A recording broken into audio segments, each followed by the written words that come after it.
Karibu Juice African Story.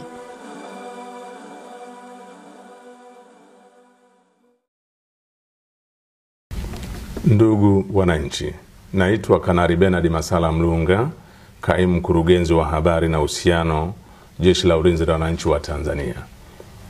Jeshi la Ulinzi la Wananchi wa Tanzania linautaarifu umma wa Tanzania kuwa kumejitokeza baadhi ya watu wanaotumia mitandao ya kijamii kuweka maudhui yanayochochea kuliingiza jeshi katika mambo ya siasa. Aidha, baadhi ya hoja hizo zinatolewa na watu waliopo katika mazingira ya kijeshi kujinasibisha na jeshi, walioachishwa na jeshi kwa tabia na mwenendo mbaya, pamoja na kujihusisha na siasa na wanaharakati.